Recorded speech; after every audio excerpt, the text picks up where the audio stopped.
the reality of traditional iconography is that it is extremely variable. There's a lot of variation in styles, variation in tropes. Now, it's not an absolute variation. There are limits, and there are tropes. There are patterns that you have to follow in order for it to be recognized by the community in which you're trying to serve. And so that's probably the best way to understand it. It's almost like you could understand it like English has certain grammatical rules, and if I don't use those grammatical rules, then people won't recognize that it's English. And so if I make an image and I'm like, well, I want Jesus to have a pumpkin head.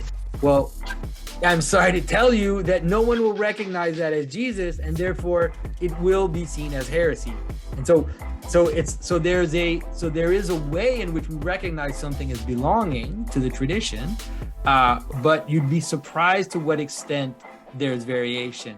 And I think that the way that I see it is that innovation is neither good nor bad.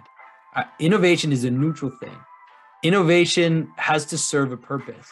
And when innovation serves a purpose, usually the strange thing that happens is people recognize it.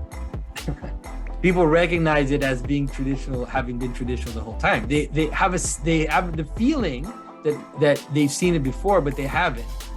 So it's like I've created images which absolutely never existed before in the church, but I've never had anybody complain, because let's say the spirit in which I did it, the reason for which I've done it was in order to, with love towards the community. It's like, my purpose isn't to show you that I'm call attention to myself, show you that I'm better than you, that I'm smarter, that I thought of this new thing that I want to kind of shove into your face. It's like, no, I want to serve this community. I want to participate.